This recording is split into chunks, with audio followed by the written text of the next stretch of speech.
صناعة الأجيال، دليلك العلمي لتربية الأجيال.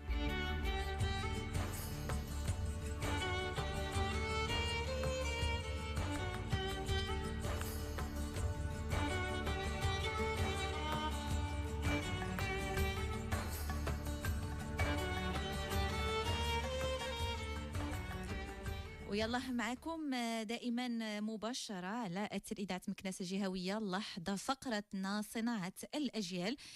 كما سبق الإشارة اليوم غنتكلموا حول موضوع التربية على القيم. سؤال القيم مستمعينا الكرام اللي صبح من التحديات اللي كتواجهها منظومة التربية والتكوين وأيضا داخل الأسرة المغربية. كثير من الأسر طبعا اللي صبح يعني حاضر وبقوة تحدي بالنسبة لهم باش أنهم يربي وليداتهم على القيم، واللي أكيد من شهادات من الواقع اللي كتتكلم على ربما هناك تناقض ما بين الكتب ما بين ما يراج يعني في الإعلام من أهمية تربية القيم وما بين الواقع المعاش. هو كان طبعا مضمون كتاب اللي صدرته مؤخرا الأستاذة رجاء قباش تحت عنوان المدخل الديداكتيكي للتربية على القيم في المنظومة التربوية بالمغرب، دراسات في الحصيلة أو دراسة في الحصيلة والجدوى، اللي اليوم بغينا نتعرفوا على محتوى هذا الكتاب وأيضا نتعرفوا على كيفاش نربي وليداتنا على القيم في ظل هذه التغيرات اللي صبحات أثرت بشكل كبير داخل المجتمع ديالنا. إذن كان يشرفني أنني نستقبل اللحظة الأستاذة رجاء قباش، كاتبة شاعرة وإعلامية، كوتش أسري وتربوي، مدربة معتمدة في التنمية الذاتية، باحثة في سلك الدكتوراه بكلية العلوم التربية. مرحبا بك الأستاذة رجاء، وشكرا لك على حضورك اليوم من خلال لقائنا فقرتنا صناعة الأجيال، وشكرا على تلبيتك دعوة البرنامج. صباح النور لاله سلمى وصباح سعيد مستمعين أعزاء على أثير إذاعة الجهوية مكناس اللي كنشكروها طبعا دائما على المواكبة والمصاحبة ديالنا وديما متبعة الجديد. شكرا جزيلا على الدعوة وكنتمنى إن شاء الله أن نقربوا المحتوى ديال الكتاب للمستمعين إن شاء الله. وشكرا لك طبعا لاله رجاء، وبداية هنيئا لكم بالإصدار الجديد الكتاب في موضوع القيم او التربيه على القيم في المجتمع ديالنا. احنا في حاجه ماسه لمثل هذه المواضيع لمثل هذه الامور هذه اللي كتدخل في اساس التربيه ديال الاطفال ديالنا. استاذه رجاء تبارك الله عليك الله يكبر بك لاله، شكرا ومبروك عليك الاصدار ديالكم. حدثينا يعني بدايه في سياق يعني اصدار هذا الكتاب هذا شنو هما الامور الركائز اللي اعتمدتوا عليها من الواقع ربما اللي خلاكم انكم تناقشوا وتتكلموا على هاد الامور اللي تعتبر من تحديات التربيه داخل الاسر؟ نعم لا، هي في البدايه فكره الكتاب ما جاتش من فراغ. فكره الكتاب انني اولا انا ام لثلاثه اطفال يعني من فئات عمريه مختلفه من المراهقه للطفوله الى اخره. بزياده انني كنشتغل كاستاذه في قطاع التربيه والتكوين ككوتش، اشتغلت في عده مناطق، شفت عده مشاكل اللي كيعانيوا منهم الامهات والاباء مع وليداتهم خصوصا في سن المراهقه. نعم. وهذا الشيء كله كان يعني في اطار بحث ديال مده سنتين تقريبا. هذا البحث هذا اللي كان عباره عن دراسه سوسيولوجيه كان فيها شقين، شق نظري وطبعا الشق التطبيقي. الشق النظري طرقنا لعده مفاهيم اللي كتدور حول الموضوع ديال التربيه على القيم. كتسمعوا بزاف المداخل الكبرى الاصلاح التربوي في منظومه التربويه في المغرب حاليا. نعم. مدخل القيم، التربيه، يعني هذه الكلمات كنعيشوهم يوميا سواء في وسائل الاعلام سواء في دارنا سواء مع وليداتنا فينما كنا كنسمعوا هذه الكلمات. دونك كان عندي واحد كما قلنا شغف بحال الفقره اللي سبقت مع الاستاذه مشكوره اللي شرحت لنا، كانت واحد الفضول. انا كاستاذه وكأم يعني بالنسبه لي واش انا كنوصل لوليداتي القيم، واش كنرسخ قيم الوليدات او لا فقط هي حبر على ورق صحيح او عناوين كبرى او عناوين وشعارات واجهاتيه كما كنقول انا دائما في الخطابات ديالي. دونك بالنسبه لي انايا كان عندي شغف نبحث اولا نفهم شنو كنقصدوا بهذه التربيه، شنو نقصدوا بالقيم، كيفاش ممكن ننزلوا القيم في الواقع، شنو الفرق ما بين الواقع وما بين المأمول اللي حنا كنطمحوا ان وليداتنا يكونوا عليه. ثاني حاجه الشق التطبيقي اللي كانت عباره عن مقابلات مع دكاتره يعني وباحثين في المجال عندهم اصدارات في هذا الموضوع. نعم. وكذلك كانت يعني استمارات ومقابلات مع الاساتذه لان منين اشتغلت على البحث ديالي لمده شهور لقيت بان كاين واحد الجانب مغيب عندنا في هذا الموضوع ديال التربيه على القيم، اللي هو الدور ديال الاستاذ في تمرير القيم الوليدات ديالنا. نعم، اذا هو من خلال الكتاب ديالكم استاذه رجاء ركزتوا بشكل كبير على المنظومه التربويه. نعم. يعني ماشي فقط الاسره اللي هي مسؤوله على تمرير القيم في التربيه الاطفال ديالها، ولكن كاين هناك متدخلين اخرين اللي هي المنظومه التربويه، هي الاستاذ، هي المعلم. استاذه رجاء. نعم. نعم. هنا بالنسبه للتربيه خطا كبير كنوقعوا فيه، تنقولوا الاب والام ما رباوش هذاك الوليد، ما مربيش. صحيح، كنحملوا المسؤوليه بهذا الشكل. حكمنا اولا على ذاك الوليد انه ما مربيش. ثاني حاجه، علاش كنلوموا الاب والام على التربيه؟ حنا كنتكلموا دابا حاليا عن التربيه الموازيه، التربيه اللي تيدخلوا فيها عده مؤسسات اجتماعيه. كنبداو اول حاجه بالاسره. نعم. ثاني حاجه كيمشي هذا الوليد للروض، من بعدها تيخرج للشارع، من بعدها وسائل الاعلام، الاصدقاء، المدرسه، والاخطر هو هاد الرقمنه وهاد الثوره الرقميه اللي ولينا عايشين فيها، اللي الوليدات ديالنا كيتعرفوا على ثقافات متعدده وثقافات اجنبيه من جميع مناطق العالم. صحيح. كيشوفوا عادات، كيشوفوا تقاليد، كيشوفوا حقوق، كيشوفوا واجبات، وكيديروا واحد المقارنه معنا حنايا هنايا كدوله عندها عادات، عندها تقاليد، عندها اسس اجتماعيه، عندها واحد العقد اجتماعي كيحكمنا كاملين بغينا او كرهنا، صحيح، بطريقه مباشره او غير مباشره. صحيح. طبعا استاذه رجاء، يعني هذا التطور التكنولوجي وهذا الرقمنه اثرت بشكل كبير على تكوين الشخصيه ديال الطفل. ربما هي معلومه ما كيكونش هو على درايه بالخطوره ديالها او الثقل ديالها بالنسبه للشخصيه ديالو. معلومه ربما ماشي هو اللي مشى بحث عليها، ولكن كتمر عليه نعم. في اليوم ديالو طبعا، وكتكون لها اثر على شخصيته. يعني انا سمحتي لي لاله سلمى واسمحوا لي المستمعين الاعزاء، كاين واحد السؤال انا كيطرح نفسه. نعم. انا كمربي بغض النظر على الدور الاجتماعي اللي كنلعب انايا، وهل كان واحد السؤال درته في مقال اخير، هل زودنا اطفالنا بدرع ثقافي؟ يعني واش حصناهم ثقافيا وربيناهم وعطيناهم العتاد، لانني انا كنسموها وسمحوا لي بالحرب الرقميه. صحيح. باش الوليد ديالي يدخل في هذه الحرب ويدافع على افكاره وعلى هويته، واش انا عطيته السلاح؟ صح، السلاح باش يعيش؟ لان ما غاديش يبقى هو في النطاق ديالي في الاسره، غادي يخرج على برا، غينفتح على اشياء جديده. واش انا كمربي في الاسره او في المدرسه او حنا وسائل الاعلام عندنا دور كبير، عندنا دور كبير في وسائل الاعلام اننا نمرروا هاد الحويجات لوليداتنا؟ واش زودناه باش من بعد ما نلوموش؟ صحيح، ما خصناش نلوموش. دونك نعم. الكتاب كنركز على هاد النقطه بالضبط، على الهوه او داك الصدام اللي كيلقاه الطفل ما بين ماذا؟ ما بين الاطر المرجعيه الكبرى اللي كنتكلموا دابا حنا عليها، على الاصلاح والكتاب المدرسي والقواعد، وما بين ما تيلقاه في الواقع. صحيح، تناقض ربما. انا استاذتي كنعيشوا واحد الاوبئه ثقافيه خطيره جدا. كنتكلموا على الغش، كنتكلموا على العنف، كنتكلموا على التنمر، الى اخره الى اخره، السب، الشتم، العنف بجميع انواعه. كيخرج للشارع كيلقى واحد المظاهر اللي حنا كنربيوه على المثاليه. شنو السبب؟ نعم. علاش كاينه هذا الصدام هذا؟ علاش كاينه هذه الهوه؟ نهار نجاوبوا على هذا السبب ما غاديش يبقى المشكل. صحيح طبعا. وكل ما كان يعني الطفل كيعيش في هذا في هذه الامور هذه اللي كما تكلمتي عليها استاذه رجاء، يعني عنف، شغب، ايضا يعني كلمات اللي هي ساقطه كتمر على المسامع ديالو، ربما مع الوقت كتولي عاده بشكل عادي يعني بالنسبه له انه حتى هو يتكلم عليها او حتى هو يمارسها. وهنا فين كيكون التحدي ديال التربيه. طبعا استاذه رجاء، اللي بغينا هكا نتعرفوا شنو مفهوم التربيه، شنو مفهوم القيم اللي حنا مطالبين به اليوم طبعا في مجال تكوين شخصيه الطفل. نبسط ببساطه باش المستمعين الاعزاء يتبعوا معنا، اذا ما كيتصنتوا ما كيسمعوناش غير المتخصصين، ما كيسمعوناش غير الاكاديميين، دونك عندنا شرائح مختلفه من المجتمع كتسمعنا، واكثر الامهات كيكونوا مهتمين بهذا النوع ديال المواضيع وكيتبعوهم. صحيح. الا جينا نبسطوا هذا المفهوم ديال التربيه، هناك تعريفات كثيره للتربيه، كنبسطوها هي واحد المجموعه ديال القيم الاخلاقيه مستمده من ماذا؟ اولا هناك معتقدات، عادات اجتماعيه، تقاليد، اسلوب حياه بصفه عامه. هذه التربيه علاش كنربي انا وليدات؟ اولا الكبار اللي تيربيو الصغار. نعم، داكوغ، ما كاينش وليد غير ربي وليد. اييه. دونك حنا ككبار علاش كنربيو هاد الوليدات الصغار؟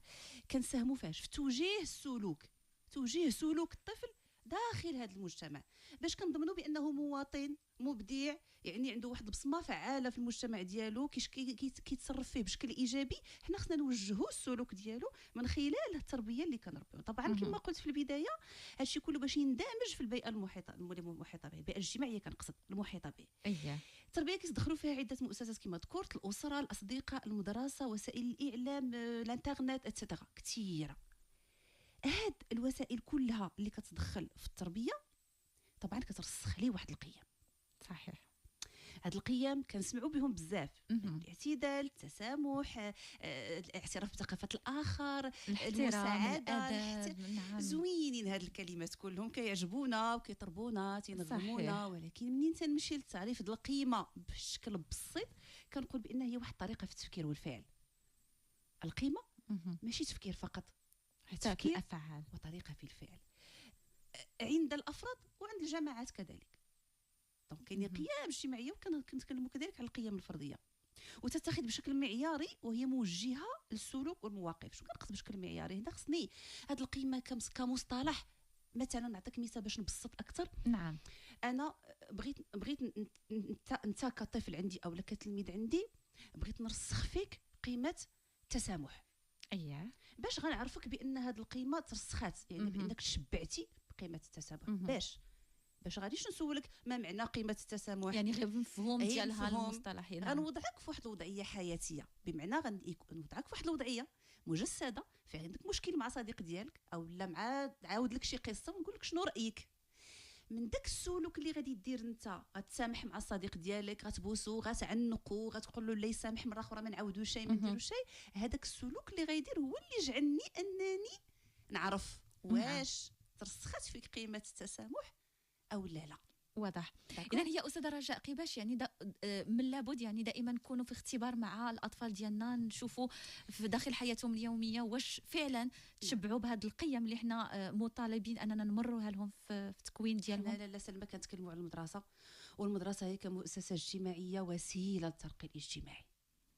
طبعا الامه اللي عندها واحد الشريحه مجتمعيه كما بالدارجه ديالنا قاريه واعيه مثقفه، اكيد حنا كنطمحوا نطلعوا حتى حنايا نترقاو في السلم الاجتماعي ديالنا. هاد الوليدات منين كنوضعوا نعطيوهم واحد المفاهيم معينه داخل المدرسه ولا داخل الممارسه الصفيه، تنشوفوا واش كيطبقوها في الحياه اليوميه. نعم. نعطيو امثله بسيطه. انا سنعلم الولد الرياضيات، الجمع والطرح. اييه. شنو غندير انا بهذا الجمع والطرح اللي علمت التلميذ ديالي؟ الا مشى للحانوت وما رجعش الصرف لماماه، صحيح. نعم. كنعلم الوليد في المدرسه القرايه. شنو غادي نستافد انا الا داك الطفل يكون مع الاب او جدو او عمو او خالو او تلاقاه شي حد في الطريق وسوله ولدي قرا لي هذيك الاعلان شنو فيه ما عرفش يقراه، تنوضعوه في واحد الوضعيات حياتيه. هنا فين كيكون الاختبار، في الوليد كيتصادم، كيشوف راسو واش دوك المكتسبات اللي اكتسبهم بشكل نظري عندها علاقه بالحياه اليوميه ديالو. نوضعوا في وضعيات مشكله. نعم. اذا هنا لابد من تنسيق، يعني كنشوفوا ما بين المنظومه التربويه، ما بين البيئه ديال المدرسه وما بين الاسره. يعني حنا كنشوفوا ربما هل يعني الطفل يعني كياخذ دروس، كياخذ مجموعه ديال المكتسبات نظريه في مجال القيم، ولكن تطبيقها على ارض الواقع، تطبيقها في الحياه ديالو، هنا مسؤوليه ديال الاسر ربما. اكيد. حنا ملي كنتكلموا على المنظومه التربويه وكنهضروا على المدرسه، عندها شركاء. المدرسه ما كتشتغلش بوحديتها، عندها شركاء. دونك الاسره هي الشريك الاول والاستاذ او الاساتذه، وما بين الاسره ضروري. لان الخطير اللي لمستو انا في البحث ديالي ان الاساتذه ما غنعممش، طبعا ما كنعمموش، واحد الجزء كيغيبوا الجانب الانساني. انا جا عندي واحد الوليد هذا الصباح، فبقيت كنبغي نعطي الامثله انا اكثر باش صحيح طبعا باش نلمسوا الامور. طبعا انا جا عندي هذا الصباح من جاو نعس فوق الطاوله. اييه. على الاقل نبحث علاش داك الوليد، واش ما نعش في دارهم، واش عنده شي مشكل، واش باهم عندهم مشكل، واش فاطر ما فاطر، راه ولدك هذاك. صحيح. انا كنشوف الاستاذ والاب والام. ربما هنا غنتكلموا على ان الاستاذ او المعلم حنا ما كنعمموش، ولكن صبحات واحد ظاهره، يعني ان الاستاذ او المعلم تيقوم فقط بالمهمه ديالو الدراسيه، يعني انه تمرير الدروس والمكتسبات النظريه. استاذه رجاء، لا هنا فين ولكن هنا كيطرح بعدا او سؤال اخر، واش هذا المدرس عارف شنو هو بعدا المهمه ديالو؟ اييه. ما هي مهمه المدرس؟ ما تكلموش على المدرس اللي غادي يوقف ليا حدا لو طابلو ويعطيني ان كور. كنتكلموا على مدرس تبقى طرق جديده واستراتيجيه. التلميذ يقدر يقرا في دارهم دابا، ما يجيش عندي انا كاع المدرسه. صحيح. المدرس خصو يكون موجه، خصو يكون منشط، خصو يكون انا بعدا الكوتي وجداني والانساني خصو تكون واحد العلاقه وجدانيه ما بينك وما بين التلميذ، اكثريه في المستويات الصغرى. الا ما بغاكش، شحال من مره حنا براسنا الا رجعنا للطفوله ديالنا كنلقاو شحال من استاذ كرهك في الماده. نعم. كتكرهي الماده بسبب الاستاذ. صحيح. دونك انا بالنسبه لي الاستاذ هو الاب ولا الام الثانيه، اللي هو تمني ان انا فاش غادي نجي نحط لك ولدي في المدرسه راه امانه عندك، كما انت راكي حاطه ولدك في مدرسه اخرى. نعم. هذه كلها شبكه علاقات. نعم. كيحكمها ما هو تنظيمي، ما هو مادي. الله يحسن العوان، كاينين الاكراهات الاساسيه، كاينين ظروف، ولكن ورغم الكوتي الانساني والعاطفي وديك العلاقه الوجدانيه خصها تبقى. لان هذاك الوليد راه مجرد يعني واحد المشاعر، واحد الكومه ديال الاحاسيس كتمشي قدامك انت اللي كتشكله. والخطير ان التلميذ سورتو كما قلت في المستويات الصغرى كيركز على المحاكاه، كيقلد. نعم. يقلد اللي الكبير اللي حدا، يعني يقلد الاستاذه ديالو، يقلد الاستاذ ديالو، يقلد الام ديالو. حنا خصنا نردوا البال للتصرفات ديالنا. صحيح، حنا القدوه ديالهم. كنعطيو النموذج. مش انا نقول له انت ما تعايرش وانا كنعاير. نعم. انت ما تكذبش وحنا كنكذبوا قدامهم. يعني رجعنا للموضوع ديال الكتاب وهضرنا على التربيه على القيم، وهاد القيم اللي غنربيوها ونرسخوها في وليداتنا بغض النظر على المجتمع اللي حنا فيه. التربيه شي حاجه اللي يعني عالميه، يعني فين ما مشيتي اي مجتمع عنده واحد المنظومه قيميه، عقد اجتماعي تيحكمه بغض النظر على الخصوصيات المجتمع، سواء الدينيه او السياسيه او يعني الثقافيه الى اخره. عنده خصوصيات ولكن عنده معتقدات. نعم. ما يمكنش كما قلنا ان الانترنت دابا تيفتح لك ابواب انك تتعرف ودير واحد المقارنه، وكنحطوا وليداتنا واحد المقارنه اللي هي خطيره. كيلقى راسو في واحد الهوه، واحد الصدام ما بين الواقع وما بين الكلام اللي كنقولوا له حنا او السلوكات ديالنا حنا. هذا اخطر حنا ككبار اللي حنا دايرين به. دونك الا تكلمنا بواحد الشكل بسيط على هذه القضيه التربيه على القيم، وعطيت مثال. اي وحده سولتيها تقول لها بغيتي ولدك فاش يكبر، بغيتو محامي، بغيتو طبيب، بغيتو مزيان، يعني مزيان مهن. نعم يعني طبعا. مزيان مهن ويعني عندها واحد المكانه في السلم الاجتماعي ديالنا. ولكن اش غادي نديرو حنا بمحامي بين قوسين كذاب بدون قيم؟ داكوغ. شنو غادي ندير انا بواحد مسؤول في واحد المكان معينه؟ ولدي انا ربيته ما ربيتوش على القيم ولقيتو كيسرق او لا كياخذ رشوه او لا شي حوايج اللي حنا كنعيشوهم دابا يوميا. يعني هادو هما اللي قلنا الاوبئه الثقافيه والاوبئه الفكريه عفوا اللي كنلقاوهم حنا في المجتمع. هادو امراض. صحيح. كيفاش غندير نعالجهم؟ والوقايه افضل من العلاج. نعم. نربيو وليداتنا، نربيوهم على القيم، باش من بعد ما طاش واحد الوقيته يقولوا الله ينعلي ربك. اييه. هذه الجمله كنسمعوها احنا مغاربه. نعم. يوميا. وشحال كتكون الاثر ديالها طبعا. صعيب على النفسيه بزاف. ديال الاب والام، يعني ملي كيسمعوا مثل هاد الامور هذه، لهاد الابن اللي رباوه وسهروا عليه يعني في الكبر ديالو في الشباب ديالو غنسمعوا هاد الكلمه وهاد وي. وكنقولوها بلا ما هذا. نحسوا وكنسمعوها بلا ما نحسوا. حنا كنتكلموا دابا على التربيه على القيم، التربيه على المواطنه، التربيه الفنيه، التربيه على سلوك كذا، التربيه على البيئه. مزيان. كندخلوا للمؤسسات كنلقاو كاينين انشطه الحياه المدرسيه، كنلقاو يعني الانديه التربويه، كنلقاو الاساتذه كيشتغلوا، الصور عامره في الفيسبوك. ولكن فين واصل هذا الشيء لدوك الاطفال؟ الا غادي ندير له انا تربيه على البيئه ونخرجوا نلقاه كيقطع الورده من الجردان اللي حدا في المدرسه، ما كاينلاش. كاين مؤثرات كتاثر طبعا استاذه رجاء قباش. نعم. رغم هذه المجهودات. نعم اكيد. حنا في ازمه بلا ما نبقاو شيء زعما هذا. الازمه كاينه، ازمه القيم كاينه، ما حدنا كنشوفوا هذه الظواهر اللي تنعيشوها يوميا. الازمه كاينه. وامتى كتكون الازمه؟ فاش كيكون التناقض ما بين ما يتلقاه الطفل وما يعيشه يوميا في ارض الواقع. ملي تيحس براسو في واحد التناقض اوتوماتيكمون غادي يقوم بواحد السلوكات، وهذوك السلوكات اللي ما غاديش تعجبنا حنا كبار. وهنا خصنا نسولوا راسنا من المسؤول، وما نحملوش مسؤوليه الاب والام فقط، كما قلنا مسؤوليه ديالنا كاملين كافراد في هذا المجتمع. نعم. طيب استاذه رجاء قباش، اكيد الاصدار ديالك خرج بتوصيات نعم. واحد مجموعه او حصيله ديال النتائج اللي قربتوها للقارئ، للاسر، للمنظومه التربويه بشكل عام. نعم. بغينا قربينا لهاد الحلول اللي ربما تكلمتي عليهم في الاصدار ديالك استاذ رجاء. نعم، هي غتكون مقترحات بالنسبه للبحث كما قلنا، ركز على الشق ديال الدور ديال الاستاذ في تمرير القيم للمتعلم، ركزت عليه بشكل كبير. ومن بعد البحث الميداني اللي اشتغلت عليه لعده شهور، خرجت بان كاين، تاكدت الفرضيه ديال البحث بان الاستاذ يؤثر في القيم التي تمرر لوليداتنا، بغينا او كرهنا. شنو نوع الاسئله اللي كانت طرحات يعني في هذا الجانب؟ بالنسبه للاستمرار ديال الاسئله كانت كثيره جدا، واللي نقدر نقول لك بعض الاسئله منها، ولكن هو اللي خرجنا الفكره اللي خرجنا بها يعني بواحد ان ايديولوجيه الاستاذ والحموله القيميه اللي كيدخل بها للفصل، اللي هو داك العالم اللي كيجمعوا مع الوليدات، كتاثر بشكل كبير. نعم. هاد الاسئله كانت شويه عمليه براتيك، بانني تكلمت على المنظومه التربويه. كانت اسئله تخصص اساسيات اللغه العربيه، لان كنعرفوا بان جميع المواد عندها تحمل قيم وتمرر قيم. التربيه الاسلاميه عندها قيم خاصه بها، اللغه العربيه الى اخره. كانت بعض الاسئله اللي كنت واجهتها الاساتذه، وقلت لهم بان هل ترون ان هناك تكامل قيمي ما بين المواد في مختلف الاسلاك الدراسيه؟ هذه شويه بني كتلقى الاستاذ ديال التربيه الاسلاميه كمرر بعض، وهذا كان وقع بشكل كبير. نعم. كيمرر واحد النوع ديال القيم، استاذ الفلسفه كيمرر قيم اخرى مناقضه. حنا عشنا هذا الشيء حتى حدايا بني. نعم. دونك كان هذا السؤال اللي كان بالنسبه للاساتذه. العراقيل التي تواجه المدرس اثناء النقل الديداكتيكي لهذه القيم. شنو كنقصدوا بالنقل الديداكتيكي؟ من المعرفه للتطبيق. ملي كنتكلموا على الماط او على الفرنسي او كنديروا تمارين تطبيقيه وكنجاوبوا عليهم كنلقاو الجواب. هنا فين كانت خرجت الخلاصه بانني خصني نوضعهم في وضعيات حياتيه اللي يختبر فيها المعرفه ديالو وطريقه رد الفعل.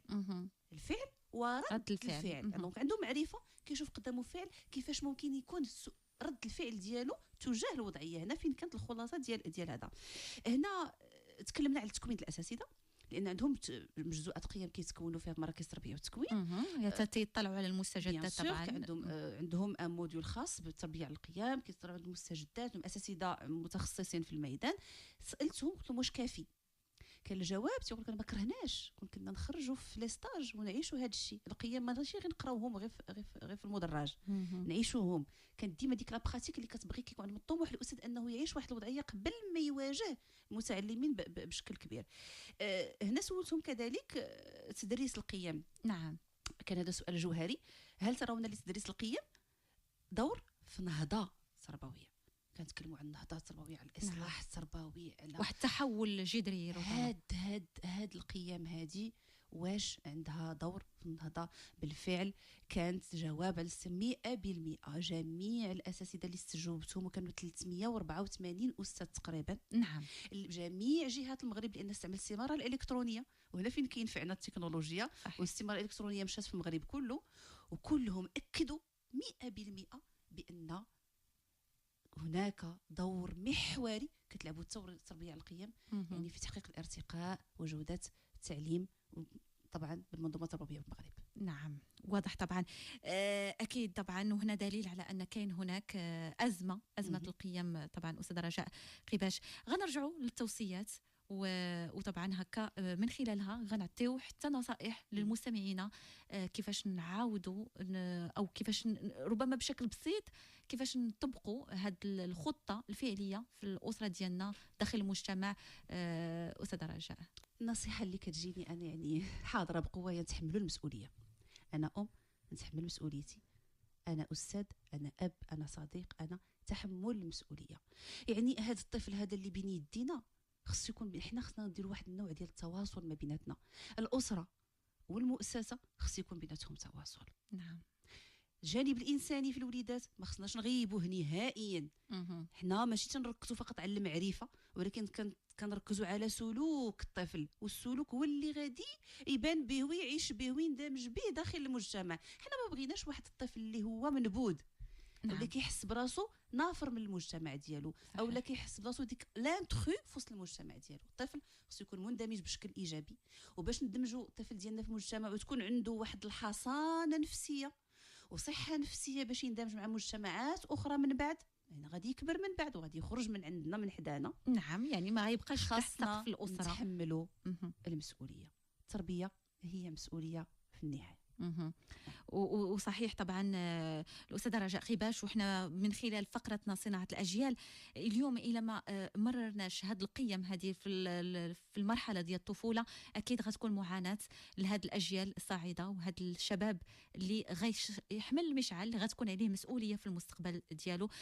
يعني في جميع التخصصات جميع المهن كما تكلمنا، يعني إحنا مهنة بسيطة ولكن راه في حد ذاتها هي مجموعة ديال القيم إلا بغى ينجح في ديك المهنة. نعم. خاصو يطبق مجموعه ديال القيم. طبعا حنا ما بغيناش تكون عندنا هو ما بين الاجيال، ما بغيناش ديما تبقى عندنا ديك البعد ما بين جيل، حنا جيل وانتم جيل، لا، يكون بيناتنا واحد التفاهم.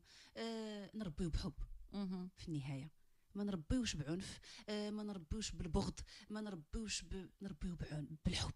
نعم. يعني فاش كنربي داك الوليد بحب، سواء كانت الاستاذ ديالو او الام ديالو او اكيد غادي يتقبلني ونتقبلوه، نسمعوه. صحيح. نعرفوا باننا كنتعاملوا مع انسان عنده مشاكل، عنده صعوبات، عنده مخاوف، عنده اكراهات، عنده طموحات، عنده امال، عنده احلام. حنا شنو الدور ديالنا حنايا؟ اننا نساعدوه، ناخذوا بيديه. نعم. ناخذوا بيديه باش ان شاء الله حتى هو نشوفوه قدامنا كبير كما بغينا، يعني بداك الطموح اللي بغى هو، بالحلم اللي بغى هو، يحقق احلامه ونفرحوا به في النهايه. صحيح. في النهايه كنتمناو السعاده للجميع، كنا نفرحوا، كنا نعيشوا ان شاء الله في اكيد أمان. طبعا استاذه رجاء. وحديثنا اذا سمحتي نختموا في الجانب الاسري. هي هاد يعني هاد التضحيات اللي كتقدمها الاسر، الاب والام، باش انها تمرر التربيه على القيم الاطفال ديالها، كتستلزم مجموعه ديال الصفات اللي خاصها توفر في الاب والام، ومنها الصبر. نصبروا على وليداتنا. بغينا هكا في ختام اللقاء شنو هما الامور اللي خاصنا نتحلوا بها حنا كوالدين باش نقدروا نستطيعوا نمروا هذه القيم بالشكل الصحيح والشكل الفعال لوليداتنا؟ هم الله يحسن العوان الوالدين حاليا في هذا الوقت اللي حنا فيه. شحال هذه كان كيربي معنا الجد والجده والعم والعمه والدار وكلشي تيربيو، واللي ما دارش هذه يدير هذه. نعم. دابا المسؤوليه على الاب والام، والله يكون لهم العفو في العوان، لان كما تنشوفوا كما قلنا هاد الرقمنه وهاد الانترنت وهاد التلفازه وهاد الاعلام وهذا، يعني الوليد ديالنا مهدد. ديما خصنا نبقاو في حذر، ما نربطولوش الحريه ديالو، نربيوه كما قلنا بتفهم، ونتفهموا بان الوقت اللي هو فيه ماشي الوقت ديالنا. حنا بغينا او كرهنا نطلعوا نشوفوا شنو كاين، نشوفوا باش نواكبوا معاه ونحسوا به ونفهموا بانه حتى هو عنده بزاف ديال الاغراءات. صحيح. وهذيك الاغراءات حتى حنا كبار عندنا. في النهايه كما قلت في البدايه نربيو بالحب. صحيح. وهذه احسن كلمه نختموا بها لقائنا. وكنشكرك كثير استاذه رجاء قباش على موضوع اليوم، وعلى يعني طلعتينا على مضمون الكتاب الاصدار ديالكم اللي كان تحت عنوان المدخل الديداكتيكي للتربيه على القيم في المنظومه التربويه بالمغرب. شكرا لك وتبارك الله عليكم، ونتمنى يكون لقاء اخر كيجمعنا معك ان شاء الله استاذه رجاء قباش باش هكا نتعرفوا اكثر على شنو هما المشاكل اللي كنعيشوها في الواقع في جانب التربيه. شكرا لك استاذه رجاء. مع كل مستمعينا اكيد تحيه لكل ضيوفنا اللي كانوا شرفونا هذه الصباحيه هذه من برنامج صباح سعيد، وطبعا اللي قدمونا المعلومه والنصائح مهمه. نتمنى انها تكونوا استمتعتوا معنا وقضيتوا معنا وقت ممتع ومفيد طبعا من خلال لقائنا اليوم. اذا وصلنا لنهايه اللقاء. الشكر للزميل مصطفى الباروشي، ايضا زميله سناء حافظي اللي كانت مرافقنا في القماط الفني، وطبعا في حلقة اليوم معكم سلمى المدغري، وأتمنى لكم صباح سعيد. إلى اللقاء.